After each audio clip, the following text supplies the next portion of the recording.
서기관들이 예수를 흉계로 잡아 죽일 방도를 구하며 이르되 밀란이 날까 하노니 명절에는 하지 말라 하더라. 예수께서 베다니 나병 환자 시몬의 집에서 식사하실 때 한 여자가 매우 값진 향유 곧 순전한 나드 한 옥합을 가지고 와서 그 옥합을 깨트려 예수의 머리에 부으니 화를 내어 서로 말하되 어찌하여 이 향유를 허비하는가. 이 향유를 300데나리온 이상에 팔아 가난한 자들에게 줄 수 있었겠도다 하며 그 여자를 책망하는지라. 예수께서 이르시되 가만두라. 너희가 어찌하여 그를 괴롭게 하느냐. 그가 내게 좋은 일을 하였느니라. 가난한 자들은 항상 너희와 함께 있으니 아무 때라도 원하는 대로 도울 수 있거니와 나는 너희와 항상 함께 있지 아니하리라. 그는 힘을 다하여 내 몸에 향유를 부어 내 장례를 미리 준비하였느니라. 함께 읽습니다.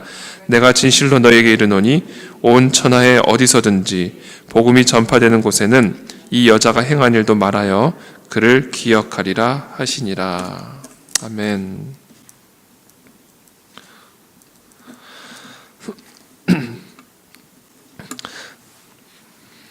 저는 오늘 이 본문 말씀을 묵상하면서 이 등장인물, 이 세 부류의 등장인물을 좀 묵상을 했습니다.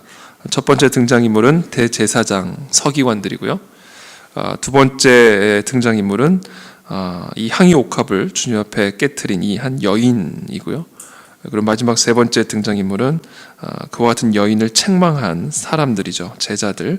특별히 요한복음에 보면 이 향유 옥합을 깨트린 이 행위를 비판한 그 사람이 가룟 유다라 이렇게 기록이 되어 있습니다. 그래서 오늘 이 어떤 사람들이 화를 내어 왜 이 향유를 허비하는가, 그 여자를 책망한 이 사람들은 사실 가룟 유다로 대표되어지는 사람들이라고 보면 될 것 같습니다. 이 세 부류의 사람들에 대해서 한번 좀 생각을 해봤습니다. 예수님은 유월절에 이제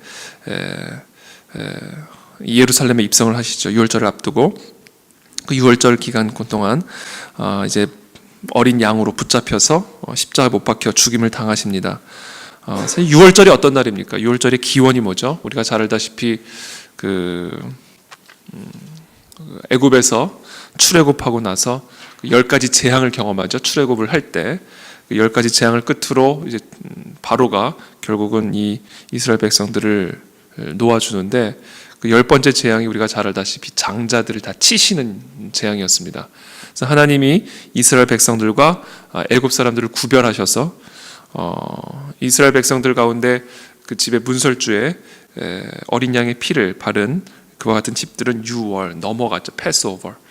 심판이 넘어갔습니다. 그 죽음의 영이, 그 심판의 영이 그와 같은 어린 양의 피를 바른 집은 넘어갔습니다.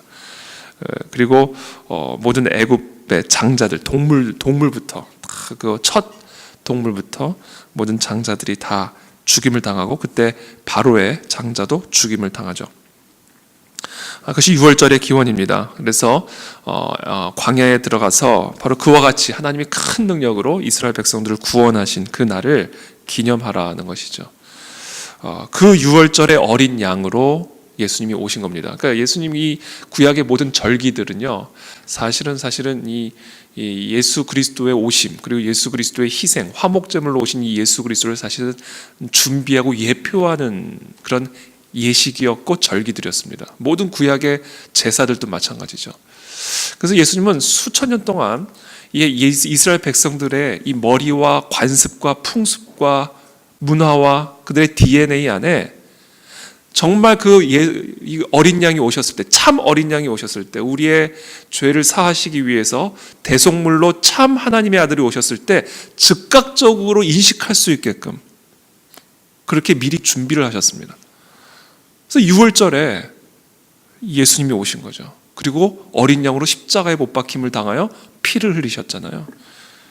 그러니까 정상적인 이스라엘 사람들이라면요, 정상적인 유대인들이라면 그렇게 유월절 절기를 지켰고 어린 양의 피의 그 가치와 그 대속 제사의 개념을 뼛속까지 이해하고 있었던 정상적인 유대인들이라면 유월절에 십자가에 못 박혀 죽임을 당하신, 그리고 예수님의 가르침을 다 비추어 봤을 때 저분이 바로 하나님이 보내신 우리의 어린 양이라는 사실, 화목 제물이라는 사실을 사실은 인식할 수밖에 없는 거죠.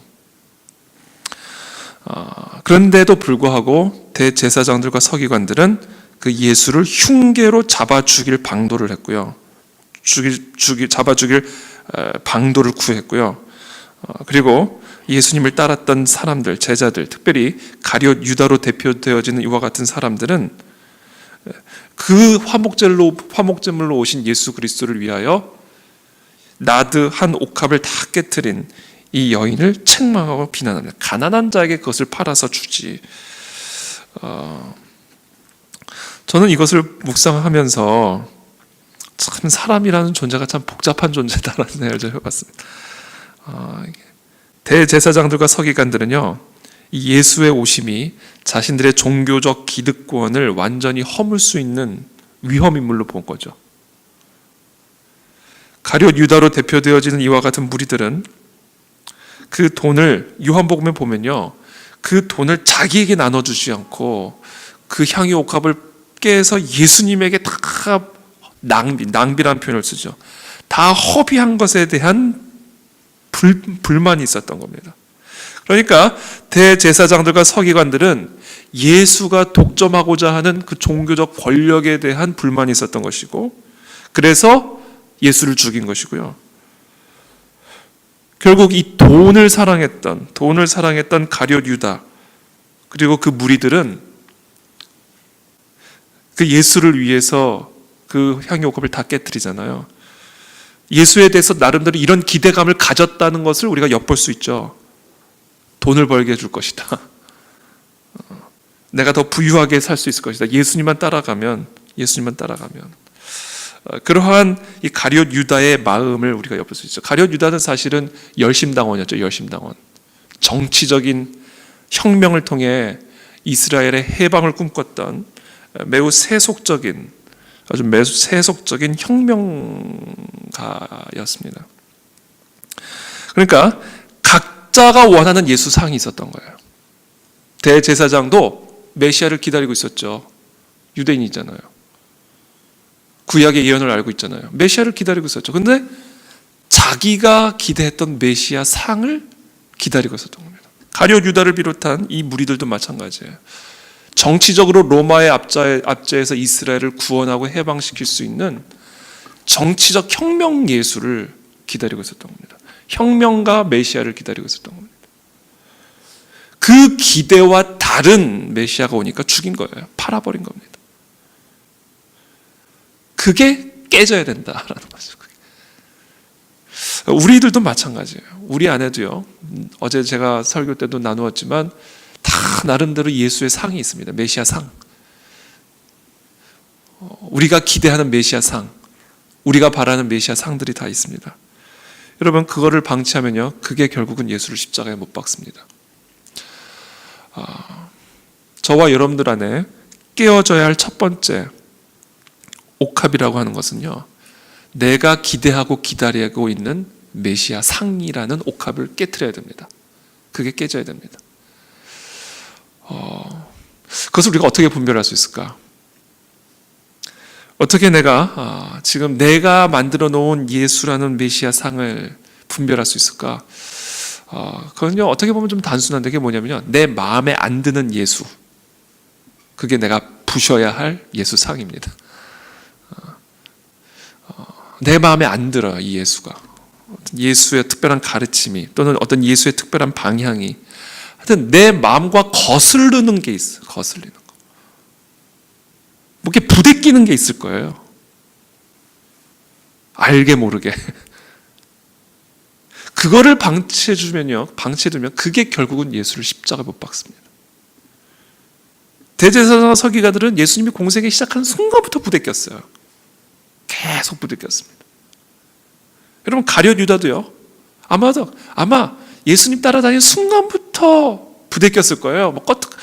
하여튼 오병이어의 기적 팍팍 하면 왜 저 로마의 압제들을 내버려 두냐라는 거죠. 예수님이 그런 강한 능력이 있으면. 그래서 불만이 계속 키웠던 거예요. 가룟 유다도. 이게 한순간에 파는 게 아닙니다. 예수님을 따르는 순간부터 이 불만이 키워진 거고 쌓아간 겁니다. 그랬다 결국은 예수를 결정적인 순간에 팔아버리는, 조짐이 나오잖아요. 지금 조짐이 여기서 이미 조짐이 나오잖아요. 그래서 여러분, 이번 우리 고난 한 주간 동안 특별히 여러분들 안에 부대끼는 예수님, 여러분들의 마음의 심령 깊은 곳에서 부대끼는 그 부분이 깨어지게 되길 축복합니다. 그것이 우리가 깨어야 할, 우리가 애지중지하고 있는 향유 옥합이에요. 그게 깨져야 됩니다. 그게 깨어질 때 향기가 나타나죠. 향기가. 이 나드 옥합을 깬 이 여인, 이 자기가 아꼈던 그 애지중지했던 그 향유 옥합을 깨기 전에 먼저 이 내면의 이 심령의 옥합이 그와 같은 깨어짐을 경험한 거예요. 반면에 이 대제사장들과 이 가룟 유다로 대표되어지는 무리들은 그것을 깨지 못한 거예요. 그래서 결국은 예수님을 결국 십자가에 못 박게 된 것이고, 그것이 이 내면에서 깨어진 이 여인은 결국 예수 그리스도의 십자가의 장례를 미리 준비하는 그와 같은 아름다운 은혜로운 예배로 주님께 올려드리죠. 그리고 그녀의 향기가 복음이 전파되는 곳마다 계속해서 전파되어지고 울려 퍼지는 그와 같은 은혜의 역사들을 일으키게 되는 것이죠. 그래서 저는 오늘 시간 축복합니다. 저와 여러분들 안에 부대끼고 있는 예수님 상, 그것이 깨어지고 십자가에 못 박히는 그와 같은 은혜의 역사가 일어나게 되기를 바랍니다. 여러분들의 기대와 달리 움직이는 예수님, 여러분들의 수준을 넘어서서 일하고 계신 그 예수님, 제가 어제도 말했지만 우리는 우리의 지혜를 초월해 계신 예수님을 불편하게 여깁니다. 우리의 능력을 초월해 계신 예수님을 불편하게 여겨요. 그래서 우리는 그 예수님을 자꾸 끌어당겨서 내 수준에 가둬두기를 원하고 내 지혜와 내 경험에 가둬두기를 원합니다. 그래서 죽인 겁니다. 내 수준을 뛰어넘지 말라는 거죠. 그래서 저희는 날마다 특별히 고난 주간에 주님, 내가 만들어 놓은 내 수준, 내가 만들어 놓은 내 기준, 이 모든 것들이 다 십자가에 못 박고 그것들을 초월하는 참 하나님을 만나는 시간들을 허락하여 주셔서 정말 그 참된 하나님의 실체와 그 임재 앞에 나의 모든 향유들을 깨트리고, 그래서 내 인생의 향기가 이 성전 안에, 그리고 우리가 가는 곳마다 우리 가정 안에 정말 울려 퍼지는 그와 같은 향기로운 제사의 삶이 되어지도록 은혜를 베풀어 주옵소서. 그 같은 은혜의 역사가 우리 모두에게 이 새벽에 있게 되기를 예수님의 이름으로 축복합니다.